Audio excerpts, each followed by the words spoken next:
Hello, everyone. I'm here with my dear friend and colleague, Rena K. Bauman. Hi, Rena. Hi, Galina. Good to be with you. It's good to be with you. And we've been having these conversations recently around challenges that our students in our programs and clients are bringing into our space. And I said, "Hey, Rena, why don't we have these conversations recorded? They are so rich and so lovely. And how would it be for my students, your students, to glean a little bit of the wisdom that tends to show up in our conversations. So I'm gonna get right into it. We are in the midst of the holiday season. Today is December 17th. Hanukkah started a few days ago. Christmas is around the corner. There's other holidays happening. And whether people celebrate or not, what's happening in our culture is this mismatch between the rhythms of nature and the rhythms of the social calendar. And a lot of our students and clients are feeling more pressure, more fatigue, more irritability, less well being this time of year. And while the circumstances of why they feel what they feel might be different, I tend to see these patterns show up over and over and over again, especially when people's past might have had some challenges, distress, overwhelm, um, complex adaptations to family systems, to ways of life, to culture. So I really would love to talk with you a little bit here on recording in a way that we can share with everybody what we're seeing, and then what perhaps might be some ways to move through this holiday season with a little more ease. And I know a big part of your work is taking the path of ease, and I'm excited to see what comes up as Hmm. we talk. I'm excited to be able to talk too. It's almost like we're giving people a opportunity to just be listening in on our conversations, and hopefully there'll be something that somebody will glean out of that conversation that will be the thing for them in the moment. So, I was struck by what you said about the mismatch. And I was just thinking about how, like, what came to mind immediately is how winter time and coming into the solstice, which is the darkest time of the year. So we're just kind of heading into the darkest time of the week, the last week of this year. And then it begins to turn around, but it takes a month or so before that shows up. And so typically this time of year is a time of going inward, a time of resting, of slowing down. And it was also though a time of festivities in one way and creating light in the midst of the darkness and having a way of connecting with people. So we've always kind of had these both ands. It's both a time of slowing down and a time of celebration. It's a time of going inward and it's a time of connection. And I just find that really fascinating what we as a human species have done because this holiday time, these have been going on for thousands of years. This is not brand new. So but the rhythm, if we just think about it in terms of biological sync with the planets, with the sun, the moon, the stars, that there's more darkness. Like if we just go with being in sync with that, we might not feel as I don't know, we're gonna feel the pull like oh we need to be doing more, and yet the biology is wanting to do less. I don't know, I find that interesting to just note that. I wonder if that will ring in any way for anyone. Yeah. Well, I'm thinking about like maybe in a very romantic or romanticized way about a past where perhaps celebrations were happening in a way that was a little more aligned with our biorhythms, thinking about even the availability of artificial light. I'm thinking about like as I look at your background and I look at this like soft amber light, candlelight quality of lighting, I'm imagining that, whatever festivities and celebrations were happening, they were not happening under, big lights at the mall, or kind of under this human-made rhythm that's supposed to extend the day and make the day longer, including how much we have availability of alcohol or availability of these different like additives to our fun that might be putting a strain on our systems.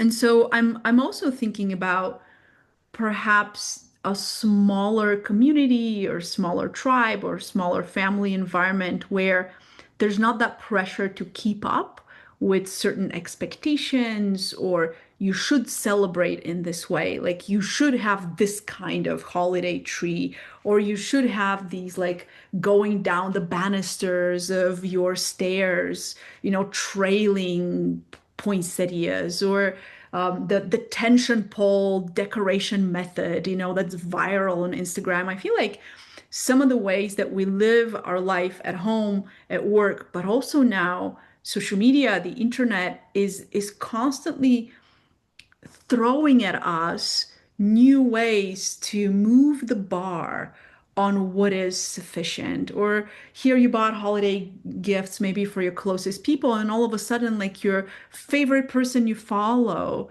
like somebody I really admire in the world of somatic work, just released her holiday gift guide. And I was like, oh, these are very nice things. But I already got those some things from my favorite people. And all of a sudden it's like, did I? Oh, maybe I didn't get nice stuff. There's just so much this push-pull, both and out and in.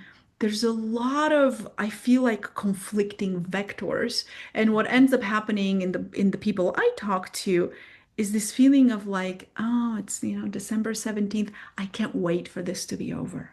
Mm, mm, So instead of something that's supposed to be, a time of slowing down and connecting and really being nourished by the womb of this time of year, that it ends up being like something that we want to hurry up through, or scroll through, dissociate around, eat around, drink around, just so we can just tolerate it. mm. And so in I wanted to talk to you about a couple of binds that I see in people. And your thing in the world is teaching about the biology of shame. And I think you, more than anyone else that I know in the somatosphere, if that's even a sphere, have really been really good at explaining what creates these contractions and feeling bad and feeling shame and feeling not enough and feeling less than, that I feel is like a thread that permeates the experience around festivities and holidays. So I'm going to bring you a few binds and just see what you think about it. It's a bit of an unscripted conversation. I'm curious what comes up. The first thing that I notice with people is holiday times are usually have some kind of a repetition. Like you go visit your in-laws, or you gather with your siblings, or maybe there's something in your church or synagogue or whatever temple you worship in, that there's a repetitive quality of like, I come back to the same place, but I'm not the same as I was a year ago. So maybe people have been working in therapy, or maybe in a group like yours or mine, in kind of a new way of inhabiting themselves and inhabiting themselves more fully, more richly. But then I come into my family space and all of a sudden there's some kind of a contraction. So it's like I want to come into my family of origin, and I want to be myself, but I also dread coming into my family of origin and not being able to be myself. Because not only am I being, influenced by these patterns of the past of how we've come into relationship, all the survival strategies, but also everyone else is in their own survival strategies.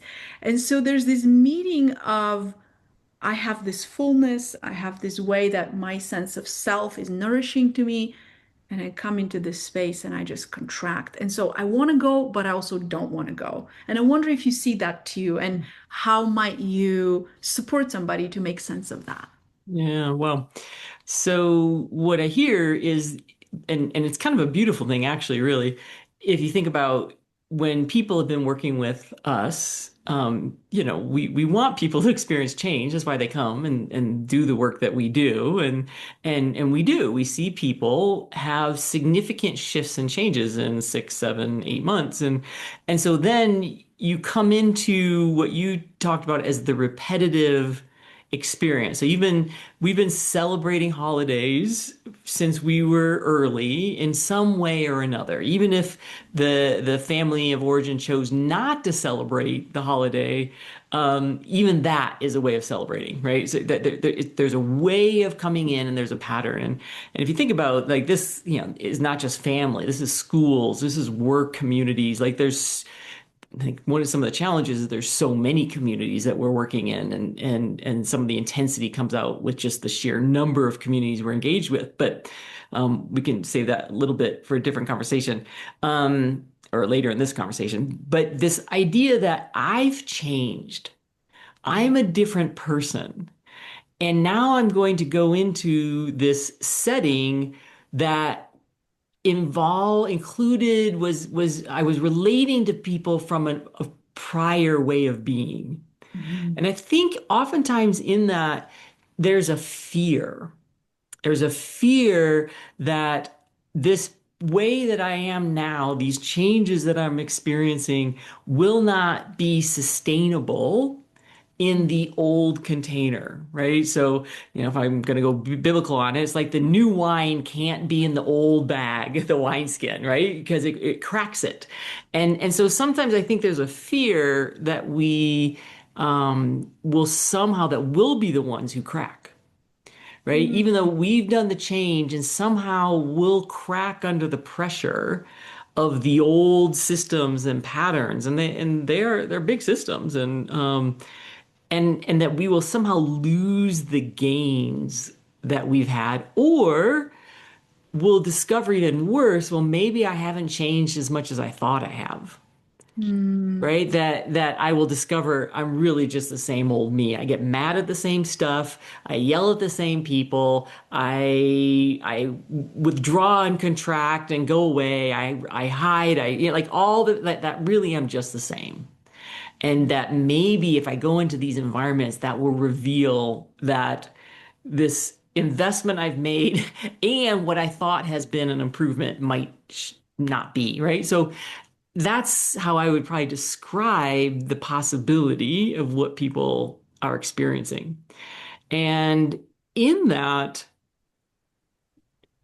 I think it can be one really helpful to go ahead and name the ways that for yourself you feel better, Mhm. to whatever degree that you have that. And, like even in a way to go, I'm about to walk in the door of some event and to rehearse to oneself, no matter what happens here, this is what I know is true experiential. This is what my quote unquote lived experience of myself is. I have found life has been easier. I have found that I have increasingly had a relationship to the food that feels better. Even if I hide in this environment, in other environments, I'm hiding less. And even if I get, distressed, at other times I've been less distressed. Like, so to really have this knowingness and to review that for oneself, I think can buffer us so that if we see something show up where we're like, oh, that's the old, we're going to have a much better chance of going, okay, there that is. So we acknowledge it. And I also know that things have changed in this way and that way and this way, right? So we can have a little better sense of it's going to be a both and that, yep, I have changed, and there are times where I still struggle, and that's okay. So, giving ourselves some room for still being in the growth and learning process, right? And acknowledging what's already happened can be really helpful for people. You're making me reflect on the expectation that here I've done all this work, and it's almost like I want to go back to that place and I want to be different. And that itself can be a pressure. That itself can be a source of here I'm putting this pressure on myself to be this finished product, especially if there's like a sibling or like a cousin or like somebody who knows about it. Um, that there's a way that we might still be trying to prove ourselves to, it looks like to our family environment, but it's mostly to ourselves. And that this new way of being where you're inhabiting yourself more fully, where you're taking your body and all the channels of your emotions, of your sensations, of your thoughts, of your sensory motor impulses, of orientation, like being a way more in the present being than in the past, we're not immune to the strategies of the past is like trying to be perfect or expecting to be some kind of way in order to belong, that those might sneak in even in the new bag of wine. Even Mhm. and they might be the ones that end up cracking it. Mhm.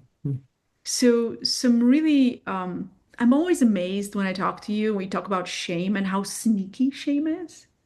It can just be so like, oh, you're doing a new thing. Let me sneak in here and, see how I can be a part of that too. Right. And it is like we're talking a little bit and you just named it like the expectations for the self. And how often so many of our struggles and because there's this periodicity, there's this rhythm that we do similar things, one year to the next to the next to the next, right?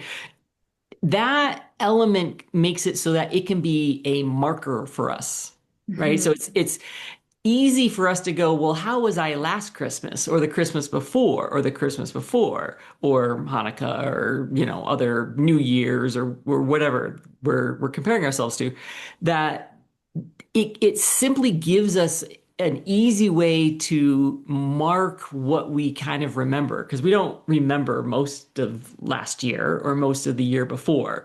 We remember significant events.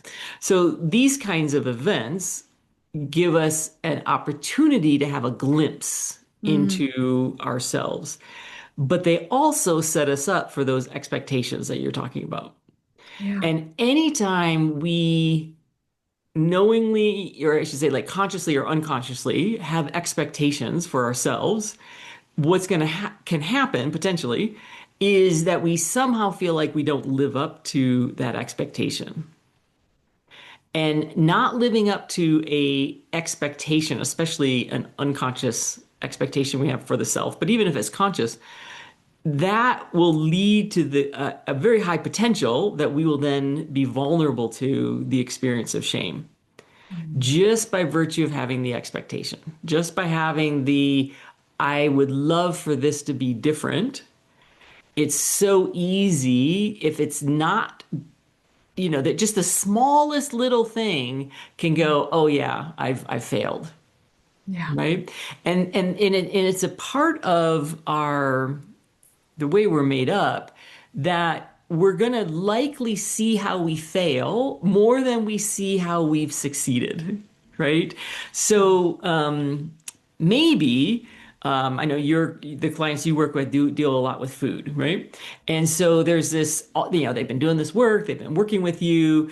Some of them have felt like their relationship with food is significantly changed, and then they go into this place where there's all these options and all these choices, and they might have a sense of like I've fallen off the wagon or backslidden, like all of a sudden I eat all these things that I told myself I wasn't, and when I'm not in this kind of setting I'm not eating those things that I don't want to eat, right? Like somehow they don't live up to their expectation around food, Yeah. Yeah. but they don't notice necessarily how wow, I'm feeling a little bit more open or free, or, I didn't worry about my clothes before I came. I just put clothes on and I dressed up in a certain way and I didn't think anything of it, right? They don't even notice that that's changed.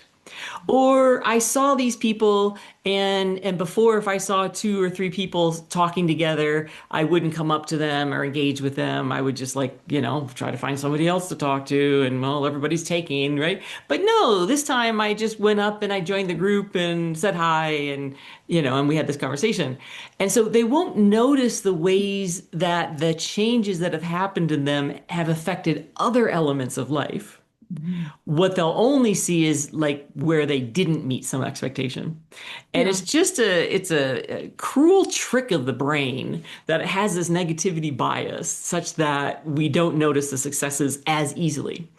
And so I think it's really helpful to set ourselves up, right, for the possibility of like, oh, I wonder what's going to feel better in this event or this setting than it has in the past. Yeah. It doesn't even have to be about what, just more generic. I wonder what about this event will feel better than it has in the past. Yeah. I really love that you bringing the bind with food because oftentimes what will happen is, our brain works through prediction and association. And so if I've had a painful relationship with food, that means that every holiday for a very long time has been wrought with anxiety, with, maybe even like levels of dread, maybe even like a shutting down and a numbing and a dissociating so I can get through it. And so just in the neighborhood, like oftentimes you talk about neighborhoods, just in the neighborhood of holiday is all of this just unpleasant activation that starts to arise. And then we start to try to make sense of it. It's like, well, here we go, and Christmas will be happening, or Hanukkah will be happening, and whatever the festivity, Christmas party at work will be happening. And I already am experiencing something uncomfortable. Like my brain is already predicting, oh, will I overeat? Will people be looking at what I'm eating? Will people be offering me things and I feel bad to, say no, thank you? I've worked with people over the years who are like, I'm just gonna lie that I have an allergy. I'm just gonna tell people I'm allergic to chocolate. It's like, how exhausting is it to have to come up with a whole non-existing persona so that you can figure out how to navigate this? It's like when people are like, "Oh, I'm just going to tell them I have COVID so I don't have to go." It was the same. So, I think in some ways is just a part of the playfield that we're just going to say, "Okay, if there's something uncomfortable coming up, that's based on something that happened before." And if we can just pause, use our principle of pause and slow down and see, well, I wonder if I would set an intention. So, kind of like taking your life back into your hands of like, what is my intention for how I want to feel? And I think so often this feeling in a disembodied kind of way has been more of an idea. Like, oftentimes, what will come up with people that I work with is like, I just don't want to be limited. I want to be able to have this kind of like freedom. I just want to feel free. I want to be unencumbered. I want to just, it's like all up for grabs. Okay. And if you could feel free, like how would you know that you're free? Like from the inside out, as opposed to, I can eat whatever I want. I can eat whatever I want is not freedom, especially if you're going to feel like shit the day after. What does free feel like in your body? Oh, that's an interesting question. So, what am I imagining that I want? What am I telling myself that I want? And what can I somatically actually embody of what I'm wanting? And that reels it back into intention. And my students, and I believe yours as well, are really used to working with intentions. So I think even like bringing in some of the intention skill and how does this way of being tonight support your intentions, whatever the intention is for how you want to feel. I think intentions are a great way to interrupt binds because binds will always be based on something automatic, autopilot-y, something imagined that's not real. And what's real is my intention and on the embodied level, how I actually want to feel. And I think this is where a lot of people get caught between the imaginary and what ends up happening.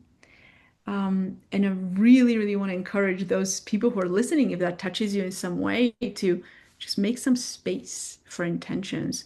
Not so that, oh, I'm going to set these intentions so that I don't eat this way or that way, because that's an agenda. It's like, how do you actually want to support yourself to have an experience that's expansive, that's joyful? How do you want to feel when you leave? And how do you want to feel the next day and the next day and the next day and the next day?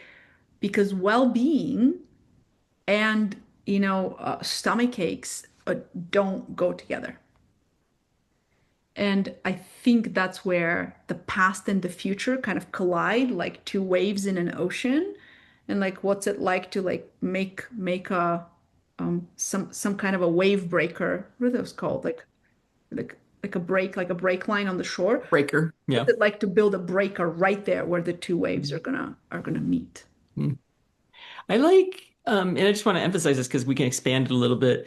I like what you're talking about in terms of not having an agenda for what happens, and that oftentimes is around I will do certain things, I won't do certain things, like around behavior, as opposed to what would I like to experience, Mhm. right? How do I, or the other thing that you said that I think is really nice is like, how would I like to support myself through this experience, right? So it might be that, yeah, certain situations are, the work party that you kind of have to go to, and, where, somebody always gets drunk and causes a challenge or says things or, or whatever past unpleasant experiences have been there. It's like, well, how do I want to support myself? Or what kind of support would I like to get to make this experience a little easier? And that support might be, um, I'm going to have something in my pocket that will remind me that I can leave at any time. Or the support might be, I have at least one person, like, a coworker that I'm really good friends with. I'm going to go find that person and make sure I hang out with them the whole time, right?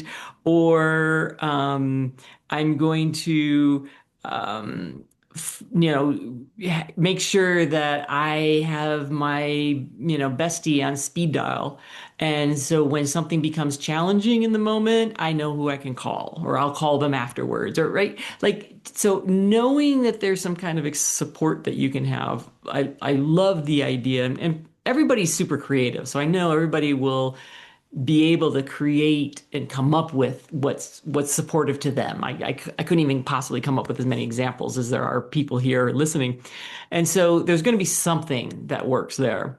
And then what do I want to experience becomes, probably around these more global things of I want to feel connected. I want to feel at ease. I want to feel like my heart is open. I want to feel that I am really caring for myself and being loving or kind to myself, right? Like these more meaningful kinds of experiences, which is very different than I want to make sure I don't say the wrong thing. I want to make sure that I stand up for myself when I need to stand up for myself. I want to make sure I don't eat this sort of thing, or like whatever those things are.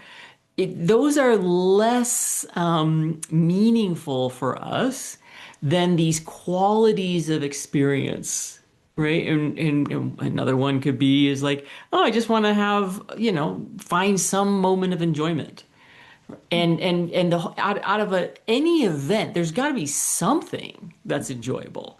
Might be the plant. It might be hearing, the music that's playing on in the background. It might be hearing the clink of glasses, or if you even though people are having these conversations, if you soften in the hearing, it's just like yeah, people talking, and there sometimes that can be nice to just have all Mhm. this conversation happening, but you're not right in the thick of it. Or, like there's so many ways that even in the most fraught situations, there could be something that we can enjoy. Like, the couch is super comfortable.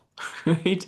Or Yeah. like, or wear your favorite socks or something, like something that will allow the experience and to be looking for that. So you said earlier that the brain is a very predictive brain, and it is, and it's predicting outside of our conscious awareness. It's anticipating what we're going to be experiencing, and that's part of what starts showing up, weeks in advance. And so, if we were to lower the bar a little bit and let ourselves look for what's the tiny little thing that might be better, and I don't know what it is yet, but I'm going to go into this circumstance and I'm going to look for that because I know my brain is predicting, and it's usually going to predict the worst. It doesn't know, like, as we grow and change, and our capacity for intensity grows, then we start changing our predictions. And or our predictions begin to change is probably a better way to say that. And we can support the predictions changing by tuning ourselves or priming ourselves for what little thing here is going to be enjoyable for me. I Yeah. wonder what that's going to be. You're reminding me of I've always really liked like kind of like ponchos or like kind of like a cover up that covers my whole body. And for such a long time, I would just really struggle when I returned to my family of origin, and like even more jarring for me because I'm coming from like a whole other continent. And so we don't meet each other so often. And I would just remember at dinner just wearing like a poncho or a cover up so that I could hold, I could hold my stomach, or I could hold the kidney, or I could hold my uterus. I could just hold, for me, touch is so resourcing that I could just hold myself and I could resource myself as a difficult conversation was happening, or as, somebody would say something that would typically be a jab. And I'm like, I've got me. Mm, And I think so much of this I've got me has been, in my experience, a somatic threshold of like, I can actually stay in here without getting, overly, crazy inside, overly percolating inside, or shutting down or going away. And I think so often we forget that our somatic tools and instruments that we learn in this phase of learning before the biology has started doing everything on its own, that we can still bring so much in of, like you said, like a little rock in your pocket that reminds you can leave at any time, or your favorite socks or touch, that I don't have to wait for this thing to be over for me to offer myself care. I can be offering myself care the whole time. mm, And I think the binds we get into have some kind of predictive certainty that is just not real life. This idea of like, oh, say like another bind I'm thinking of is I really want to go out and meet friends over the holidays because I have been feeling socially isolated or lonely, and like something inside of me saying, hey, let's go out with more people. But I'm really tired. mm, And so, like, on a night that I'd rather go out, I also, like, half of me wants to go out and half of me wants to go to bed at 7:45. And it's like, how do I manage that? Is this idea that it's going to be really great one way or another? It's kind of polarized inside. And I wonder if there's a way that if we support ourselves, we can have something in the middle that's not all one or all the other, but honors where we are and honors that, yeah, maybe one of these holiday days I could meet some friends, Mm, mm. you I, know? I think that I like the example that you're giving to illustrate these internal binds, because usually these internal binds are created by an all or nothing, like kind of a binary way of looking at something. And one of the things that happens with traditions is like, well, we always have to do it this way. It's this way or not at all kind of thing. And I mean, so often these things really are set up with all these inherent binds in them. And maybe that's why we start to feel a certain level of pressure at this time of year, because we have experienced these kinds of binds in the past, right? Just by the nature of, say, tradition. Um, and yet, everything has the capacity for choice. Mm, And that choice is not an all or nothing choice. There are a gazillion possibilities that are in between. And oftentimes we don't see that or consider those because once we get in this binary thinking, we don't notice the options. And so often, right? I've worked with people all the time. It's like they come in going, it's either A or B. And I'm like, well, what about C or D, right? And so that might look like in your example, where I really want to go out and be social, but I'm also really tired. Well, a possibility might be I'm going to go out and meet my friends, but I'm only going to go for an hour. And then I'm going to come home and go to bed. Or it could be, I'm going to take this night off, but I'm going to call up my couple of the people of that group and set something up on a different time that we can meet. Or there might be a way of how yes, I'm tired. I'm gonna go and I'm just gonna participate with the level of energy that I have available to me and not try to override my tiredness. Like those are all different possibilities that could happen. And so every single possible bind that we could ever come up with, we would be able to find other possibilities that would transcend that bind and make that activity or that opportunity to be less jarring, less bindy, for lack of a better word, right? That would give us this possibility of feeling like I have options available to me. yeah. And when we Yeah. feel like we have options, we don't get ourselves stuck in these expectations because that's what an expectation is too. It's a bind. And so we have an opportunity to explore, is there any other way that I could do this that would satisfy, in this case, the different parts of me, say? Or is there any way that I can do this that would honor both me and my parent? Or is there any way that I can do this where I can give gifts, but I don't make myself feel under financial stress? How is it can we do things with some more nuance that would allow us to satisfy these what seem like competing values? So good. So good. I feel like this is a really good um, point to end on. And I wonder if you have anything you want to share for dessert, whether it's a wish or a way of being. I think what I want to leave our students and clients with is just this capacity to carry what is precious and what nourishes us, one with ourselves, like me with me, to carry that into relationship and that we can continue to carry that into relationship the more we practice it. That so many of us actually don't have the memory of inhabiting ourselves fully in these holiday situations, and that's a new thing that you're learning. But like anything you're learning, it's still maybe a seedling, and that's okay. So carrying moments of it forward is precious and really worth noticing. Mhm.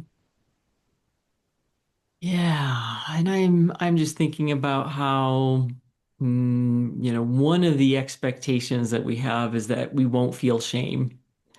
And I just want to say that, we're all vulnerable to experiences of shame for reasons I don't have time to go into as we're wrapping things up. But if we know that that's a possibility, we can kind of acknowledge like, oh, here's the contraction, or here's the thoughts about I'm no good, or these kinds of things. Yep, I hear it. That's an old voice. I get it. It's present. And to then not add a second layer on top of that that says, oh, I shouldn't be feeling the shame about this having happened, right? So I guess what I'm inviting is the possibility of not adding layers of shame to our shame, because we know that things are going to not meet our expectations, internal or external. And we're going to feel like we somehow don't fully get to live the experience we were wanting to have. And anytime that happens, anytime there's something that interrupts the good experiences that we want to have, ends up turning into shame about ourselves, and you'll hear it oftentimes in that voice. Mm. And so if that voice comes in that somehow you aren't doing good enough, fast enough, smart enough, in whatever way, to just to be able to acknowledge that that showed up, but that wasn't you saying it to yourself, Ah, there you go. right? This is just an emergence that's coming out of the circumstances and how your biology is interacting with the circumstances. And if we can do that, like it's not my fault that I had that experience, then we might be able to get through the whole thing without compounding it and it getting worse and worse and worse. So I don't know if that's along the lines of what you're thinking in your question, but maybe there will be something in there that will be that seedling for someone as they're coming into the end of the year experiences. Thank you so much, Rena. I really appreciate the warmth in this conversation, and much love to all of you as you're coming into the end of the year, coming into solstice and beginning 2026 together. Hopefully, Rena, you and I will have a lot more of these conversations we've been talking about having in 2026. Would love to. Looking forward to that. Thank you. Take care.